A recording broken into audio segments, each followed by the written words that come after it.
Berikutnya, hasil dari asesmen diagnostik tentang gaya belajar peserta didik diperoleh.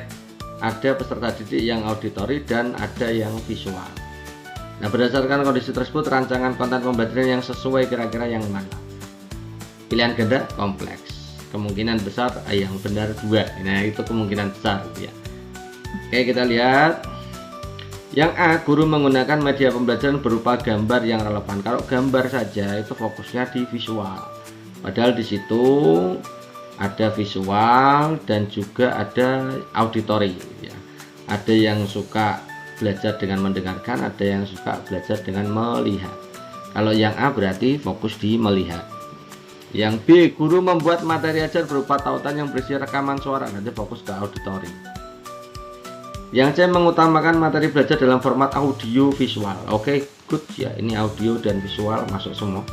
Yang D, memilih media pembelajaran menggunakan teknologi seperti melibatkan aplikasi streaming video. Streaming video itu dua-duanya masuk, audio visual. Kita centang.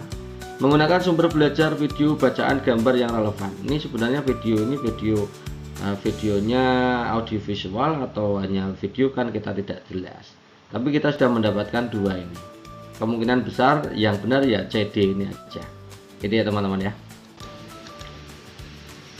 Pak Leo, seorang guru kelas 3 di SD Hasanuddin, akan memberikan materi tentang penerapan nilai Pancasila di lingkungan keluarga. Tujuan pembelajaran untuk mengembangkan ranah sikap. Oke, ranah sikap itu semuanya dari A sampai E sudah saya bold hitam. Ya, kata kerjanya teman-teman silahkan dilihat. Sudah di bold hitam kan? Oke, ranah sikap ya. Jadi nanti teman-teman silahkan pelajari cara menjawabnya, gitu ya. Tidak saya tulis di sini, langsung saya jelaskan saja supaya teman-teman tahu. Yang A, melalui diskusi kelompok tentang penerapan nilai Pancasila di lingkungan keluarga, peserta didik menunjukkan sikap, berarti efektif. Sikap. Oke, good. Yang A ini masuk. Melalui model pembelajaran problem based learning, peserta didik dapat menjelaskan itu masuknya di ranah pengetahuan atau kognitif teman-teman. Ya. Yang C, melalui LKPD peserta didik dapat menunjukkan sikap jujur, menunjukkan sikap lagi, afektif. Kita centang lagi. Peserta didik membuat resume.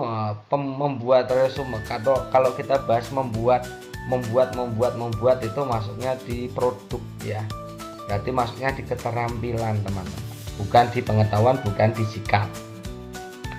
Melalui pembelajaran PBL membuat poster, membuat lagi itu berarti ranahnya di keterampilan. Nah, semudah itu mengerjakan teman-teman, jadi tidak usah bingung, gitu ya. Oke, ini sekarang masuk di soal benar salah. Pengintegrasian permainan tradisional IPA. Konsepnya adalah pesawat sederhana. Kira-kira apa? Kita lihat ya. Jungkat-jungkit jelas ya. Jungkat-jungkit itu menerapkan prinsip tuas gitu ya. Sama, ini masuk berarti benar. Gerobak sodor tidak berhubung dengan pesawat sederhana. Ayunan itu sama dengan pendulum ya. Sama dengan pendulum itu juga pesawat sederhana. Mainan layang-layang itu tidak. Peta umpet juga tidak, teman-teman ya. Maka yang benar hanya di jungkat-jungkit dan ayunan. Next, terdapat banyak masalah yang terkait dengan lingkungan sekitar tempat tinggal. Untuk melatih kemampuan berpikir kritis, nih saya bold ya. Jadi teman-teman kadang soalnya itu berpikir kritis, kadang kreatif, kadang pemecahan masalah. Jadi teman-teman harus memahami kata-kata kuncinya ini.